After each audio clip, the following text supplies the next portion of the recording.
serious? Well, it's very serious here tonight in Jerusalem. I'm Pastor Paul Begley. I'm reporting live from the holy city of Jerusalem. You can hear the sirens in the background.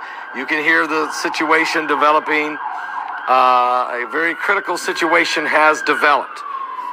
Vladimir Putin just finished his speech in Russia, and it's, guys, the START treaty is over. Putin has suspended the New START nuclear treaty. All bets are off. The United States has drawn a line in the sand. He really basically has just threatened the world, as he will continue the war with Ukraine. But this thing is bigger than Ukraine. This is going beyond Ukraine. We're now talking about really the line being drawn in the sand between the West and Russia. Matter of fact, Russian President Vladimir Putin, his speech comes just 3 days before the one-year anniversary of the invasion of Ukraine. Russian President Vladimir Putin announced an hour ago that Russia was pulling back from the New START treaty with the United States, which reduces and limits each country's nuclear arsenal. The deal between President Ronald Reagan and Russian President Mikhail Gorbachev is over. And in this regard, I am forced, Putin said, to announce today that Russia is suspending its participation in the Strategic Offensive Arms Treaty. Putin said in his annual address to the nation just one day after President Joe Biden made a surprise visit to Kiev, the capital of Ukraine. In a long-delayed State of the Nation address, Putin cast Russia and Ukraine as the victims of Western double-dealing. He said Russia's not Ukraine was the only fighting for its very existence. The speech reiterated a litany of grievances that Russia's leader has frequently offered as justification for his widely condemned war and his ignored international demands to pull back from the occupied areas that he's taken in Ukraine, including Crimea.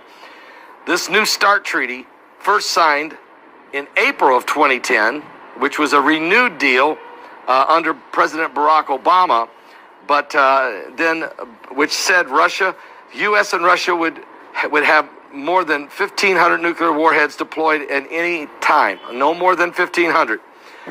That deal's off. Both the United States and Russia are now capable of deploying far more than the allotted nuclear warheads, as Washington and Moscow have a combined total of over 13,000 nuclear warheads. That's 90% of the nuclear warheads in the world, folks.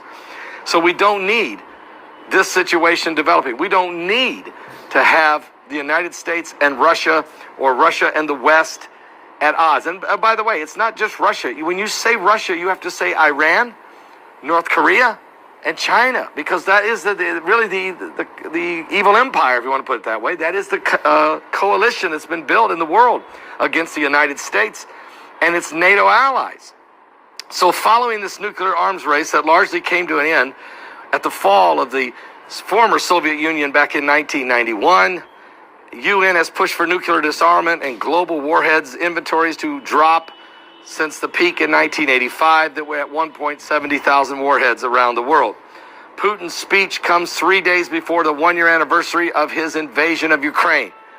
Russia has continued its attack on Ukraine over the last year, despite Western sanctions, losses on battlefield, and Ukraine's defenses have been supported by a number of other nations, mostly which are of the West.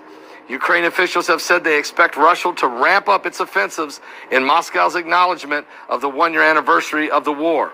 And certainly, now that Joe Biden made this surprise visit, and he basically poked the bear and said, "You're not taking Ukraine.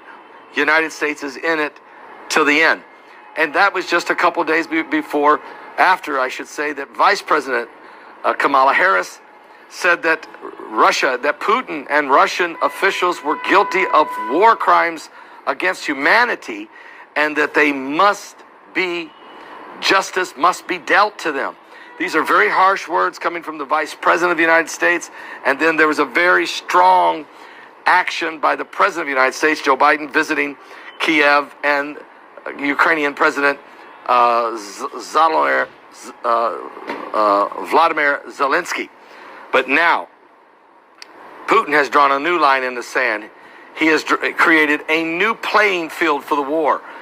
Nuclear wars are now on the table. Nuclear arms are on the table. There is nobody to stop the acceleration of more enrichment of uranium. More nuclear warheads could be activated.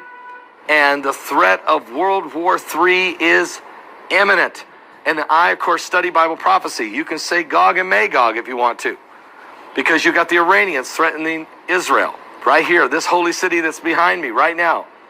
You have China standing up and saying that Taiwan belongs to us, threatening Taiwan. You have North Korea firing 2 more intercontinental ballistic missiles at Japan this morning, threatening the peace of the South Pacific, whether it be between South Korea and Japan. It's North Korea threat, the Chinese threat, the Iranian threat, and the Russian threat.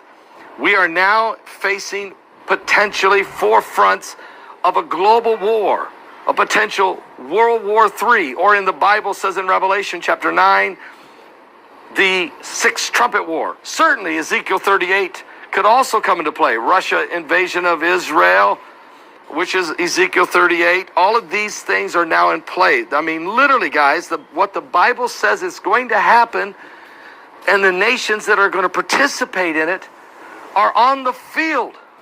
That's exactly the nations. They're in position. They're threatening the very nations they're supposed to threaten.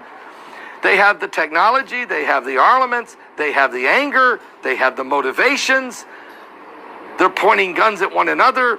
This is a time like we've never seen. Something biblical is going on right now with the signs of the second coming of Christ, of the Messiah.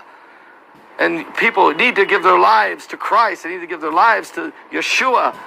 They need to receive Yeshua as the Messiah before time runs out. I plead with you from the holy city of Jerusalem. I stand here today and I plead with the world to be prepared for the coming of Yeshua.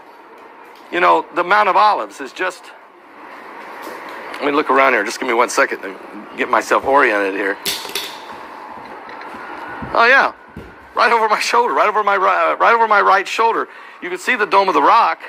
Between those trees, a little bit of the golden glare. Then right there to the, just there down the hill, you see that's the Mount of Olives. That's where Christ will return. When he comes, he will stand on that Mount of Olives because there's a war breaking out here in Jerusalem against Jerusalem. And today, we're closer than ever before to that war. We're closer today.